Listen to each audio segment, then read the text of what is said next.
Breaking. Well, we have some breaking news here. Like, share, subscribe.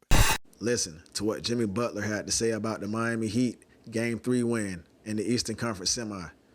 Playoff Jimmy Butler comes alive once again, contributing 28 points, 3 assists, and 4 rebounds. Max Struss had 19 points. Kyle Lowry had 14 points.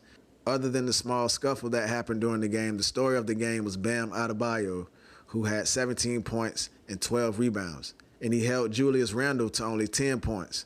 Bam Adebayo has great energy and is the leader of the team defensively. He and Jimmy Butler are proving to be a dangerous duo, and it's too much for the Eastern Conference so far. Listen to what playoff Jimmy had to say. Breaking. With the W. Well, we always said we can win games when we defend and not make shots, and this is one of those games. I don't think they'll miss as many shots as they miss, along with as many as we missed. But it feels good to get a dub on our home floor in front of our crowd, and we're going to take that and roll with it. Jimmy, with you out in Game 2, Bam said he took that loss on him over here. I hear you. Yeah. How did you think he bounced back today? I know you've talked a lot about the impact he needs to make with the boards. He did great, but it's never on one individual. All year long, we've been a team that plays team basketball on both sides of the floor. So I'm glad that he had a great bounce-back game, as he would call it. And we just want him to stay aggressive, be the anchor on the defensive end, and be hella aggressive on the offensive end. Jimmy, can you kind of take us through how much you had to do to get ready for this game and how you feel coming out of it? I feel like a lot of recovery and making sure that I can move went into it for sure. But I got a great team behind me that people don't see, that is always there for me and making sure I have everything I need while I'm off the floor to recover. Mondeezy, DZ Mo, has been with me, probably more than he wants to be, just to make sure that I can get back to the floor. I got friends like Denny Harris that are getting me all types of this and that to make sure that I'm ready to go.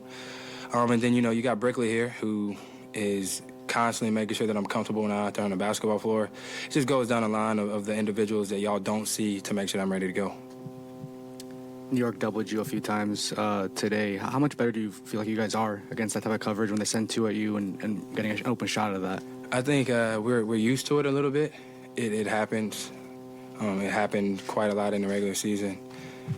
Make the right play, pass the ball out, shoot over the double team sometimes, but more often than not, pass the ball, because I got shooters on the outside, and they're going to line them up and make them. We missed a couple tonight, but we're going to keep taking those same ones, knowing that they're going to go in next game. Jimmy, you've been unstoppable this postseason. Do you feel you're at the peak of your career right now?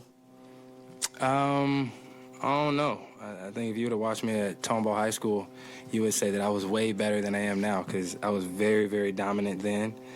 But I'm just, I'm comfortable. I'm confident. I work extremely hard at my craft, and I'm very grateful to be able to play for an organization in a city like Miami. And then my teammates got a lot to do with that. They're always making sure I'm catching the ball in spots where I'm comfortable and letting me be aggressive, taking great shots, taking bad shots. They're always in my corner, so a lot of that actually goes to them. And you talked about, it's not on one guy, but how much does it help your defense when you have a guy like Bam and you can say, you got Julius and we don't need to send help, and just allow you to take that matchup one-on-one? Julius is a tough cover for anybody. Bam, myself, Caleb, Gabe, Kyle, because he's constantly in attack mode and he does everything so well on a basketball floor. He's like the true definition of like an all-around player. But having somebody like Bam that's just like, yo, that's your job, that's a tough thing to have to do. And he steps into that role and he does it to the best of his ability. I'm grateful. We're all grateful for what Bam does on that side of the ball for sure. Last two. Jimmy, Who says last two? It's like last one. Go ahead. All the talk about your ankle heading into this game, and then you pull out after the whistle double clutch first dunk. Just where'd that one come from? I don't know. That's for everybody that think I'm not athletic. I just choose not to dunk the basketball like that. It just take too much energy. But I shall get back to my two-handed flushes. Jimmy, I just wanted to ask you, after missing a game and to start off a game like this, you score 8 points in the first 6 minutes. What does it feel like to come out and with the crowd screaming like that? Feels good. I was definitely out of rhythm, though. I'm not going to lie to you. I shot a lot of shots. Missed a lot of shots. Back in the lab with Chris Brickley, scoring on Remy, scoring on Ernie, scoring on Manny's sorry behind, and whoever else that gives me confidence whenever I get to score on. Thank you, sir. Well, we have some breaking news here. Like, share, subscribe.